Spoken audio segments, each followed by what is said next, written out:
আল্লাহর নবীর কলিজার টুকরি নয়নের পুতুলি খাতুনে জান্নাত জান্নাতের সরদারানী হযরতে ফাতেমা মৃত্যুর আগেতে স্বামী হযরতে আলীকে ডাক দিলেন, ও আমার প্রাণের স্বামী, ও হযরতে আলী, আমি ফাতেমা আজকে রাতে যদি মারা যায়, আমি ফাতেমা আজকে রাতে যদি মরে যায়, আমি ফাতেমা আজকে রাতে যদি ইন্তেকাল হয়ে যায়, আমার এই মৃত্যুর সংবাদটাকে গোটা মক্কাবাসী গোটা মদিনাবাসী সকল মানুষকে কি জানিয়ে দেবেন, সকল মানুষকে কি বলে দেবেন? হযরতে ফাতেমা উত্তরে দিয়েছিলেন, ও আমার প্রাণের স্বামী, ও হযরতে আলী, ও আমার প্রাণের স্বামী, আপনি কি মৃত্যুর সংবাদটা জানিয়ে দেবেন? হযরতে আলী বলেছিলেন, ও আমার প্রাণের বিবি, ও হযরতে ফাতেমা, আপনি হলেন রাসূলুল্লাহর কলিজার টুকরি নয়নের পুতুলি খাতুনে জান্নাত জান্নাতের সরদারানী হযরতে ফাতেমা, আপনি যখন মারা যাবেন, আপনি যখন মরে যাবেন, আপনার এই মৃত্যুর সংবাদটা গোটা মক্কাবাসী মদিনাবাসী সকল মানুষকে জানিয়ে দেব যে হযরতে ফাতেমা পৃথিবীর জমিন ছেড়ে চিরজীবনের মতো বিদায় নিয়ে নিয়েছেন। অসুবিধা হচ্ছে না তো? আমি যেগুলো রেখে দিয়েছি ঠিক পূরণ করে দিয়ে যাব, একটু ধৈর্য ধরেন, যে কিছু বুঝাতে গিয়ে সাইডে আসছি, অসুবিধা হচ্ছে না তো? যে হযরতে ফাতেমা বলছো আমার প্রাণের স্বামী ও হযরতে আলী, আমার এই মৃত্যুর সংবাদটা গোটা মক্কাবাসী মদিনাবাসী সকলকে জানিয়ে দেবেন। হযরতে আলী বলছে, আপনি তো রাসূলুল্লাহর কলিজার টুকরি, জান্নাতের যুবকদের সরদারের মা, আপনি যখন মারা যাবেন সকলকে জানিয়ে দেব। ও যুবকেরা, হযরতে ফাতেমা উত্তরে দিলেন, ও আমার প্রাণের স্বামী, ও হযরতে আলী, খবরদার, না না, এমন কাজ যেন আপনি করবেন না, কারণ আমি ফাতেমা জীবিত অবস্থায় আজ পর্যন্ত কাউকে দেখা দিই নাই। আমি ফাতেমা মোটা না রোগা, লম্বা না বেটে, কালো না ফর্সা, ফর্সা না কালো গো, আজ পর্যন্ত জগতের মানুষ আমাকে কেউ দেখে নাই। ও আমার প্রাণের স্বামী, ও হযরতে আলী, আমি ফাতেমা মৃত্যুর পরে কাউকে দেখা দিতে চাই না। আরো জোরে হবে না?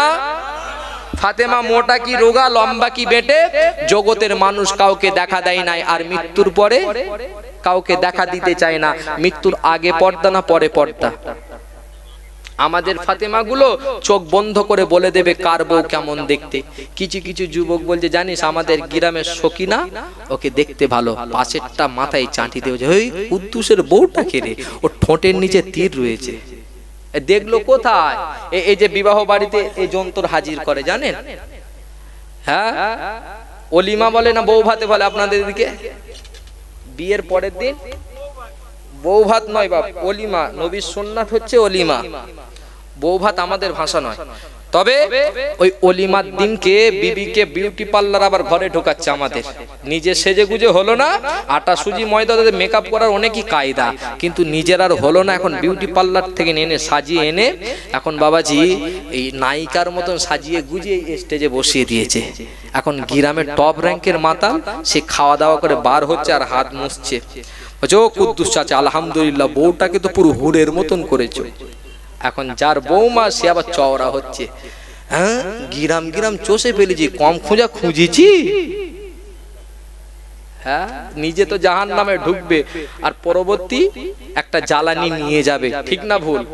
দুঃখ লাগে, কষ্ট লাগে। ফাতেমা জগতের মানুষকে কাউকে দেখা দেয় নাই। আজকাল আমাদের মা বোনেরা এরা সকালে উঠে আগে খোলে ফেসবুক, পরে দেখায় নিজে, পরে ধোয় নিজের মুখ, ঠিক না ভুল? ওরা মুখ ধোয়ার টাইম পায় না, উঠে বলছে হাই গাইস, আজকে কোন কালার জামা পরবো বলো তো। হ্যাঁ, নিজের স্বামীকে জিজ্ঞাসা করছে না, উঠি বলছে হাই গাইস, আজকে কি রান্না করব, দেখো আজকে আমি পটল ভাজছি, আজকে আমি করেলা ভাজছি। ও স্বামীর সংসারে আগুন ধরবে কি ধরবে না এক কথা বলে না, সর্বনাশ করে ফেলেছে। এই বিবাহ বাড়িগুলো লক্ষ্য করে দেখেন, বিশ্ব নবী বলছেন আন-নিকাহু মিন সুন্নতি ফামান রাকিবান সুন্নতি ফালাইসা মিন্নি। বিবাহ করা হলো আমি বিশ্ব নবী, আমার সুন্নাত, আর যে ব্যক্তি বিবাহ করলো না সে আমার উম্মত নয়। এখন দেখা যাবে সুন্নাত পালন করতে গিয়ে ফরজটাকে চুলোয় ঢুকিয়ে দিয়েছে। পর্দা হলো ফরজ, যে রহিম বিয়ে করেছে, করিম স্টেজের ওপরে উঠেছে, বলছে ভাই একটু ভাবির পাশে দাঁড়া। এখন ভাবির পাশে দাঁড়িয়েছে, যখনই ভাইকে দেখাচ্ছে ভাই একটু ভাবির সঙ্গে সিঙ্গেল ফটো নেবো, ফটো সেলফি নেবো, দাদা ভাই সবাই মিলে নিচ্ছে ফটো। হঠাৎ দেখা যায় যার বউ তাকে বলছে ভাই একটু তুই সর, ভাবির সঙ্গে একটা সিঙ্গেল একা একা নেবো, একা একা ফটো তুললো। আপনারাই বলেন তো ওই ফটোটা নিয়ে কি তাহাজ্জুদ পড়বে রাতে? বালিশ মাথা দিয়ে চিন্তা করবে এরকম পরি আমার জীবনে কবে আসবে। ধ্বংস করে ফেলছে। আগে ছিল অটো, এখন এসেছে এই সামনে দাঁড়িয়ে ছিল তো, হ্যাঁ আগে ছিল অটো, এখন এসেছে টোটো। দেখতে খুব ছোট, কাজে আসে বেশি। আমার মাচাচি খালা চেপে তাতে খুশি। কিছু কিছু ভাবি বলে জ্বালিয়ে দাও ভেতরে আলো, লোকে আমাকে দেখে যাতে বলে ভালো। আহা গো, এই মেলায় যাচ্ছে ফোন করে দিয়েছে। আগে মুরব্বীরা গার্জেন ছিল, এখন যে ছেলের টাকা বেশি তার বিবি গার্জেন হয়ে দাঁড়িয়েছে। ঠিক না ভুল? সংসারে বাজ করবে না তো শান্তি হবে? খালি বলছে শান্তি নেই, পকেট থেকে 5 টাকার বার করছে আর মুখে দিচ্ছে আর কাউ কাউ করে চিবোচ্ছে। কি রে এত খাওয়া খাসনি? ও করেলা হয়ে মরবি তুই। বলছে ওরে বাবা মনে আর শান্তি নেই। থাকবে কি করে? বাপকে সম্মান করো না, মাকে ইজ্জত করো না, তোমার ঘরেতে শান্তি থাকবে? হ্যাঁ, ও লাইফ পাইপ হয়ে যাবে। ঠিক না ভুল? আজকে দুঃখ লাগে, কষ্ট লাগে। নবীর আদর্শ থেকে কিন্তু আমি আপনি দূরে সরে গিয়েছি। ছেলেদেরকে কোরআনের শিক্ষা দিতে পারলাম না, নবীর আদর্শ শিক্ষা দিতে পারলাম না, তাই মরছে কে মুসলমান, মারছে কে মুসলমান, মার খাচ্ছে কে মুসলমান। আসেন না ফিরে রাসূলুল্লাহর আদর্শের দিকে, যে আদর্শ তুলে দিবার জন্য মক্কার জমিন ছেড়ে বিশ্বনবী মদিনাতে হিজরত করলেন। আবু বকরের মতন সাহাবী আঘাত খেলেন, হযরতে বেলালের মতন আঘাত খেলেন। বেলালকে বারবার বুকের উপরে পাথর চাপিয়ে দিয়ে বলেছিলেন বেলাল কলেমা ছেড়ে দাও, ইসলাম ছেড়ে দাও, দ্বীন ছেড়ে দাও, কলেমা ছেড়ে দাও, জীবনের মতো আজাদ করে দেব।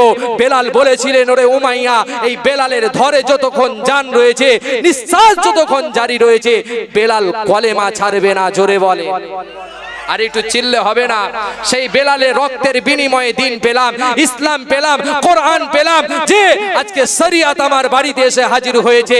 বিশ্বনবী মক্কার জমিন ছেড়ে মদিনাতে যাওয়ার বিনিময়ে দিন পেয়েছি, নিজের জন্মস্থান বাসস্থান ছাড়ার বিনিময়ে দিন পেলাম। সেই দিনের বাড়িতে জন্ম নিয়েছি, কোরআনের বাড়িতে জন্ম নিয়েছি, রাসূলুল্লাহর উম্মত বলে দাবি করি।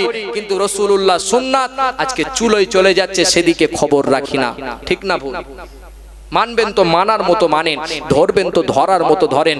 নিজে যেমন বাঁচবো জাহান্নাম থেকে, সন্তানদেরকেও বাঁচাবো জাহান্নামের আগুন থেকে। সামান্যটুকু আমলটা, সামান্যটুকু ইবাদত আল্লাহর কাছে বড় গুরুত্বপূর্ণ হয়ে থাকে কি থাকে না? ও যুবকেরা, আল্লাহর নবী দিন দুনিয়ার বাদশা হাবিবুল্লাহ নবী জনাবে মুহাম্মদুর রাসূলুল্লাহ সাল্লাল্লাহু আলাইহি ওয়াসাল্লাম জানিয়ে দিলেন কাল কিয়ামতের দিনে হাসরের ময়দানে বিচারের মাঠেতে আমার আল্লাহ পাক এক শ্রেণী বান্দার দিকে তাকিয়ে দেখবেন না। কাদের দিকে? জোরে বলেন। বান্দা বান্দা আমাদের দিকে, এক শ্রেণী বান্দার দিকে আল্লাহ তাকিয়ে দেখবেন না। ও যুবকেরা, আল্লাহর নবী সাহাবীরা জিজ্ঞাসা করলেন ইয়া রাসূলুল্লাহ, ইয়া হাবিবাল্লাহ, হুজুর কাদের দিকে আমার আল্লাহ পাক তাকিয়ে দেখবেন না? আমার আল্লাহর নবী জানিয়ে দিলেন ও আমার সাহাবীরা, যারা অহংকারের জোর দেখাতে গিয়ে, ক্ষমতার জোর দেখাতে গিয়ে নিজের পরনের লুঙ্গি পায়জামাটাকে গাঁটির নিচে ঝুলিয়ে পড়বে, কাল কিয়ামতের দিনে হাসরের ময়দানে বিচারের মাঠে সে সমস্ত বান্দার দিকে আমার আল্লাহ পাক তাকিয়ে দেখবেন না। কাদের দিকে? ও যুবকেরা, কিতাবের কথা কিতাবে পাওয়া যায়, রাসূলুল্লাহর আদর্শ আজকে আমাদের বাড়ি থেকে বিদায় নেয়। লক্ষ্য করে দেখবেন এরা স্যুট প্যান্ট পায়জামা লুঙ্গি গাঁটির নিচে পরে, নোংরা নাপাক ধুলো বালি ওই পোশাকে ধরে। ওই পোশাকে নামাজ রোজা হবে কি করে? শরিয়াতের চলছে খিলাফকে বুঝায় দাঁড়ে। ওরে দেখিবে না সেদিন আল্লাহ তাকে সুনজরে, নিত্য নতুন ডিজাইনে হাঁটছে অহংকারে, আবার কানে দিয়ে হেডফোন কত ক্যাপাসিটি ঝাড়ে, ফুলটুসিদের দেখলে আবার সাইড সিটি মারে, হেলে দুলে বাঁদর সেজে ঘুরছে হাট বাজারে, দেখ বাঁদরে নাচছে সদাই যেন ভূত চেপেছে ঘাড়ে। এসব করলে যুবকেরা ছাড় পাবে কি করে? এ ছাড় পাবে বাপ? যে তাই বলছি যতটুকু শুনবেন মেনে যদি কবরে যেতে পারেন সাকসেস হবেন। আমল আমাকে দরকার, কারণ আল্লাহ পাক প্রথম দ্বিতীয় তৃতীয় চতুর্থ প্রশ্ন হলো, পঞ্চম নাম্বার আল্লাহ পাক কিয়ামতের দিনে প্রশ্ন করবেন ওয়ামা যা আমিলা ফিমা আলিমা। বান্দা পৃথিবীর জমিনে যতটুকু জ্ঞান সঞ্চয় করেছিলে শুনে কিংবা পড়ে সেই জ্ঞান মোতাবেক কি কি আমল বান্দা তোমরা করে আমি আল্লাহ আমার ডাকেতে সাড়া দিয়েছো। বুঝা গেল? তাহলে এখানে এসে বসা ভালো, যদি আমল করতে পারি আপনার জন্য আমার জন্য বসা ভালো, আর যদি আমল যদি না করতে পারি এটাই আমার আপনার জন্য বিপদ হয়ে গেল। এ ঠিক না ভুল? ও যুবকেরা, তাই রাসূলুল্লাহর আদর্শে আদর্শিত হন, আল্লাহর কোরআনের বিধানকে মেনে নেন। কোরআনের বিধানকে বাস্তবে রূপ দিয়ে যদি আমি আপনি চলতে পারি, কাল কিয়ামতের দিনে হাসরের ময়দানে নাজাত পেয়ে যাব। যে কথা বলছিলাম, নবী মুসার কাছে লাশ পড়ে আছে, এ শুনবেন তো? যে নবী মুসার কাছে লাশ পড়ে হয়েছে, ওরা বার হয়ে পড়ল। আচ্ছা, এই যে ঘটনাটা বলছি বা ভাববেন না এটা চটি কিতাবে পাওয়া যাবে, এটা চটি কিতাবের ঘটনা নয়, এটা আল্লাহ পাকের পবিত্র কোরআনের প্রথম পারা সূরার নাম কি? জোরে বলে। বাকরা মানে কি? গরু। এই সেই গরু। বুঝা গেল? এটা পবিত্র কোরআনে প্রথম পারাতেই পেয়ে যাবেন, একটু খুলে দেখবেন। তাই ওই সারা জীবন খালি অন্ধর মতন আগুল বোলাচ্ছে, অন্ধকে হাত দিয়ে বলছে পায়খানার দেয়াল ধরি, এটা লন্ডনের বিল্ডিং। বলছে হ্যাঁ রে ভাই, এই তো পুট্টি করা দারুণ। ভাই কতটা উঁচু আছে? 1.5 ফুট। বলছে এখান থেকে বিশাল উঁচু। ও তাই ভাবছে। আমি কোরআন পড়ে আজ পর্যন্ত সারা জীবন ইমাম সাহেবের পেছনে সূরা পড়ছি, ইমাম সাহেব আমি দাঁড়িয়ে রয়েছি, কোনোদিন জিজ্ঞাসাও করলাম না ইমাম সাহেব এই যে আমি শুনেছি নামাজ পড়লে যেন আল্লাহর দিদার হয়, তো আমি নামাজ পড়লে দুনিয়া ঘুরে ফেলি, কিন্তু দিদার তো হয় না। এ ভুল বলছি? ও যুবকেরা, কওমের মানুষেরা এসে আবারও নবী মুসার কাছে এসে হাজির হয়ে যায়। ও আল্লাহর নবী মুসা, আল্লাহ পাককে একটিবার জিজ্ঞাসা করুন, ক্বালুদু লানা রাব্বাকা ইউবাইয়িন লানা মা লাউনুহা। ও নবী মুসা, মা লাউনুহা, ওই গাভীটির গায়ের রংটা কেমন হবে? এ কি বাবা, গাভীটির গায়ে কালার কালার। আল্লাহ নবী মুসাকে জিজ্ঞাসা করলেন, ও নবী মুসা, ওই গাভীটির গায়ের কালারটা, গায়ের রংটা কেমন হবে? ক্বালুদু লানা রাব্বাকা ইউবাইয়িন লানা মা লাউনুহা। ও নবী মুসা আল্লাহকে একটু জিজ্ঞাসা করেন, আল্লাহ পাক যেন একটু ক্লিয়ার করে বলে দেন গাভীর গায়ের রংটা কেমন হবে। এই কথাটা নবী মুসাকে জিজ্ঞাসা করলেন। সাদা হবে না কালো হবে? কালো হবে না সাদা হবে? সাদা হবে না ব্লু হবে? ব্লু হবে না লাল হবে?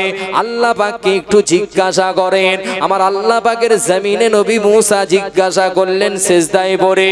ও যুবকেরা, আমার আল্লাহ পাক রব্বুল আলামিন আল্লাহ নবী মুসাকে জানিয়ে দিলেন, ক্বালা ইন্নাহু ইয়াকুলু ইন্নাহা বাকরাতুন সাফরা। ও নবী মুসা, তাদেরকে আপনি জানিয়ে দিন, তাদেরকে আপনি বলে দিন সাফরা। সাফরা মানে হলুদ বরণের, হলুদ রঙের গাভী হবে। আর একটু আস্তে বলেন, একটু জোরে হবে না? আর একটু চিল্লে হবে না? ও নবী মুসা, তাদেরকে জানিয়ে দিন গাভীটির গায়ের রং হবে একেবারে হলুদ বরণের, হলুদ বরণের। শুধু হলুদ নয়, হলুদ নয়, ফাকিউল লাউনুহা। ও নবী মুসা, শুধু হলুদ হলে চলবে না, ফাকিউল লাউনুহা, একেবারে টকটকে গাঢ়, টকটকে হলুদ।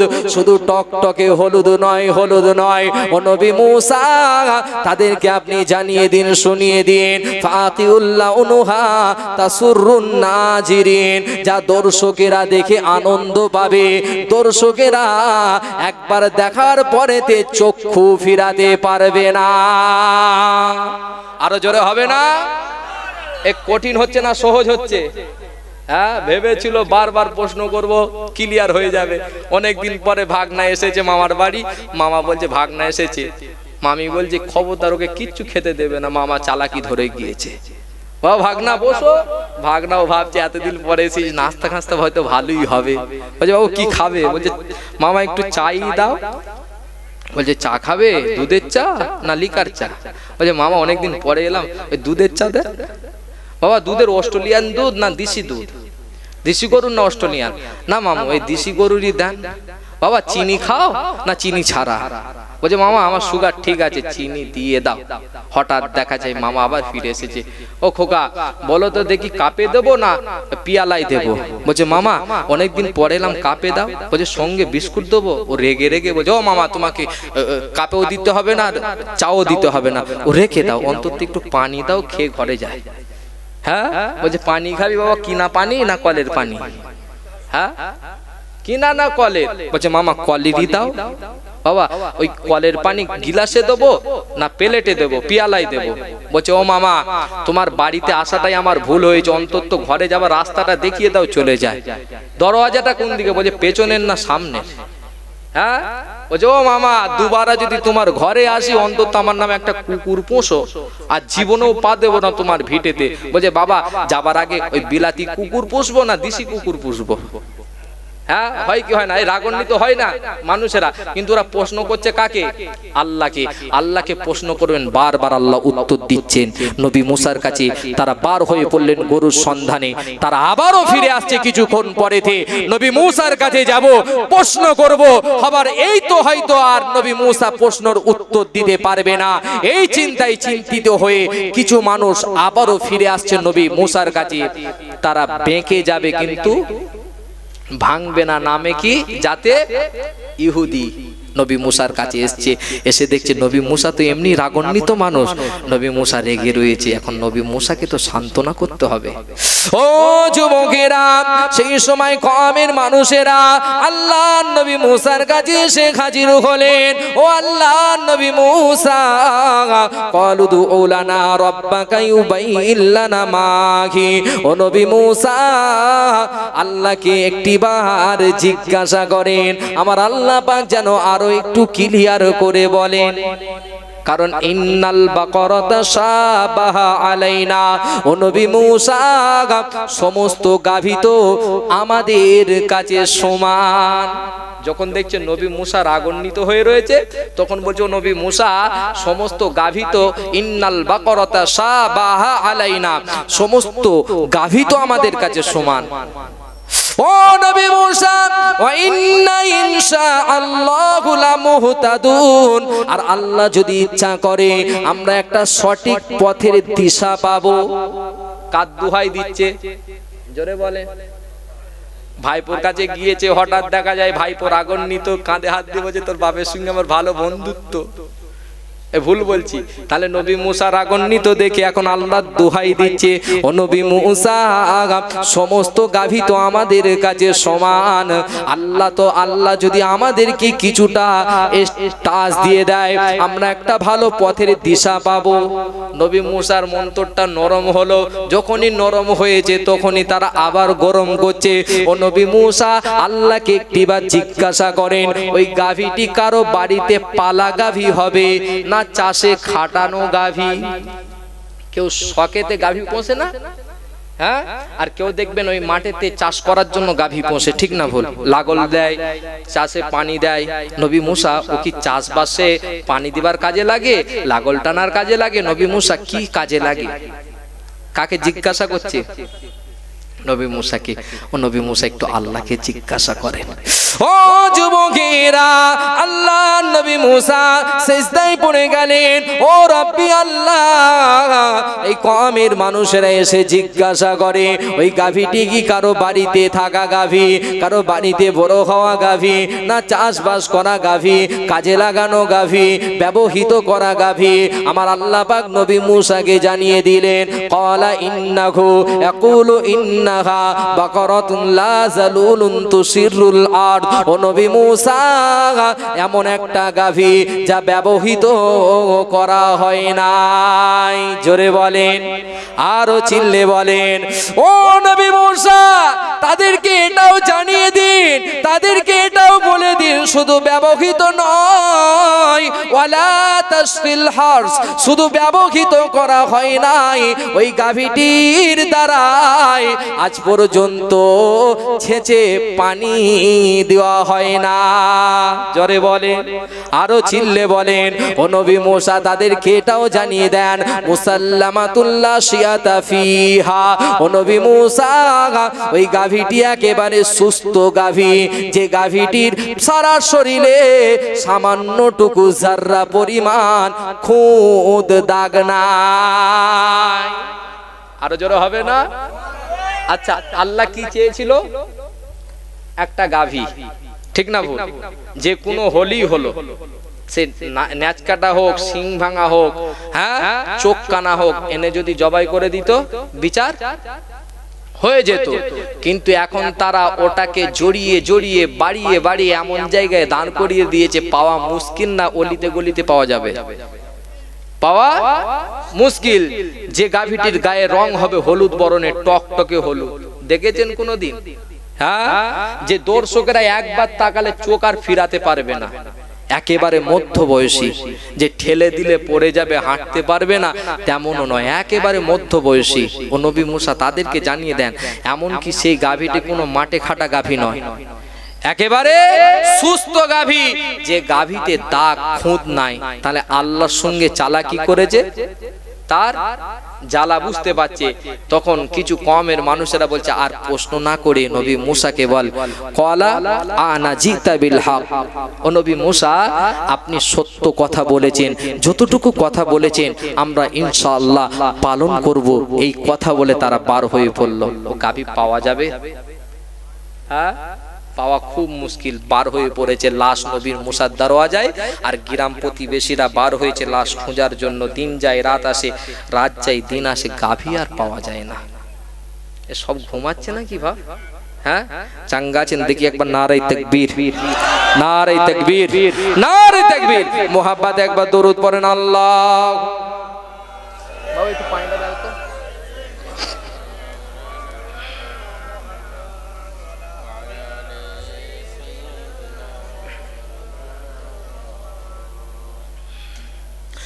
ওরে ও ভূমি মদিনার ভূমি, ওরে ও মাটি মদিনার মাটি, দুই দিকে দুই সাথী হাই, বিছখানে আমার নবী জিন্দা শুয়ে রয়।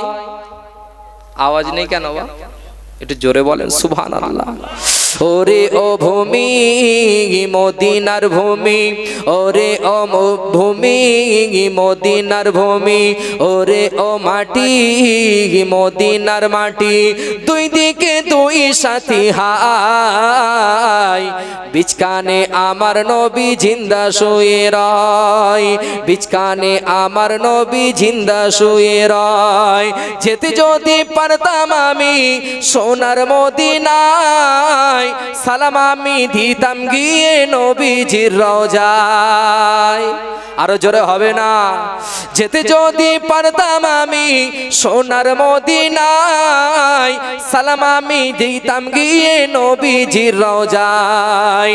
মদিনার ওই ধুলাবালি পাই যদি সামনে আমি, মদিনার ওই ধুলাবালি পাই যদি সামনে আমি, মাগতাম আমি কাছে পেলে সুরমা বলে হাই। ওরে ও ভূমি মদিনার ভূমি, ওরে ও মাটি মদিনার মাটি, দুই দিকে দুই সাথী হাই, বিছখানে আমার নবী জিন্দা শুয়ে রয়। দরুদ আল্লাহুম্মা সাল্লি আলা।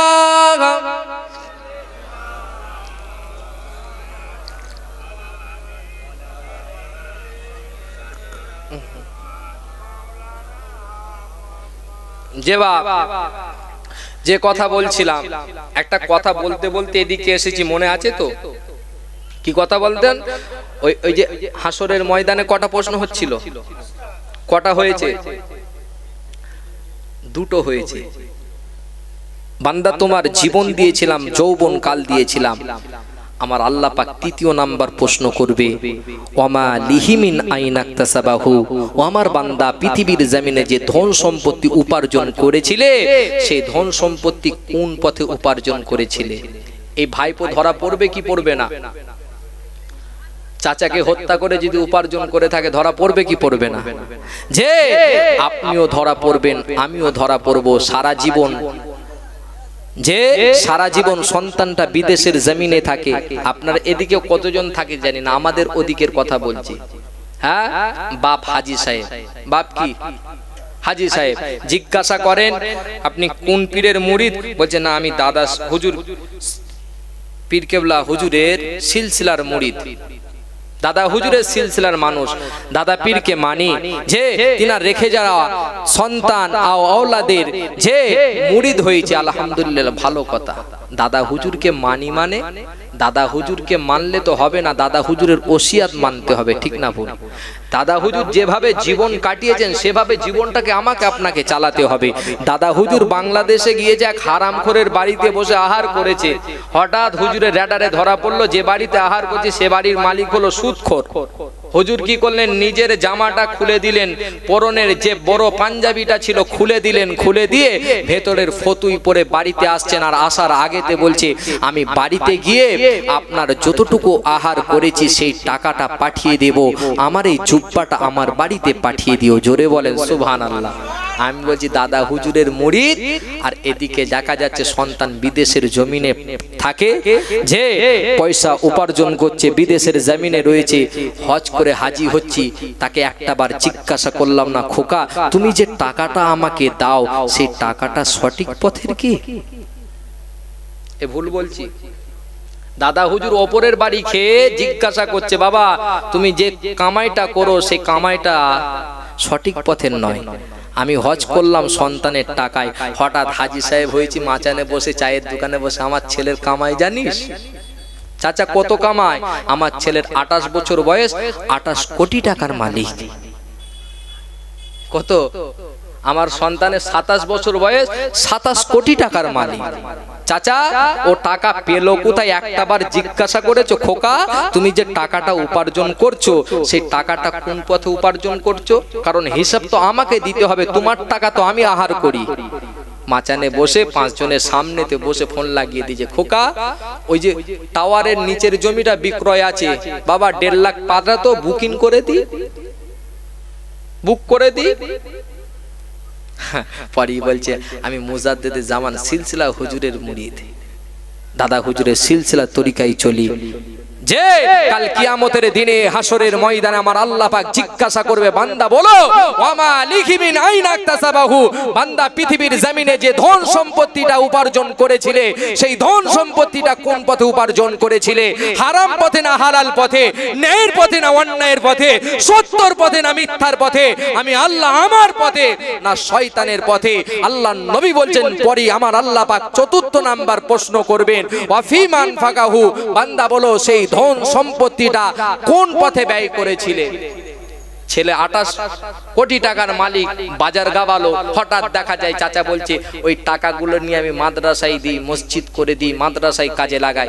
চাচা সব করেন ঠিক আছে, রিক্সা চালিয়ে যদি 10টা টাকা উপার্জন করে একজন মাদ্রাসায় দান করে, মসজিদে দান করে, যে তার টাকাটা ওই 10টা টাকা যদি একটা ডানি পাল্লায় রাখা হয়, আর আপনার দেওয়া কোটি টাকা যদি অপর ডানি পাল্লায় রাখা হয়, আর ওই কোটি টাকাটা যদি হিসাবটা হারাম পথ থেকে উপার্জন করা হয়ে থাকে, আপনার বিচার করে বলেন তো কোনটা আল্লাহর দরবারে বড় পছন্দনীয় হয়ে থাকবে?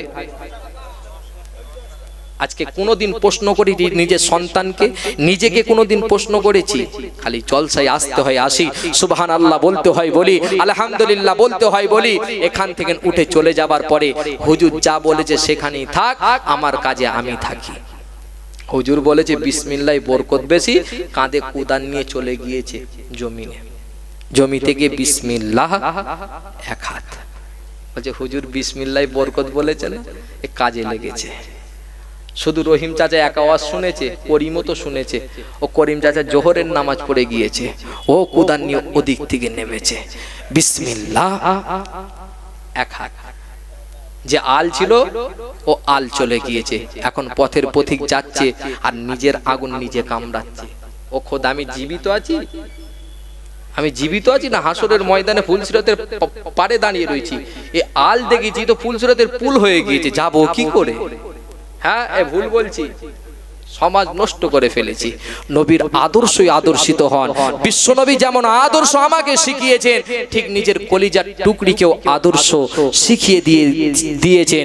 শুধু শিখান নাই, বিশ্বনবী তিনার কলিজার টুকরিকে জান্নাতের সরদারানি বানিয়ে দিয়েছেন। জোরে বলে না, আল্লাহর নবীর কলিজার টুকরি বলে জান্নাতের সর্দারানি। তাহলে নূহ নবীর ছেলে কেনান হতো জান্নাতের যুবকদের সর্দার, ঠিক না ভুল?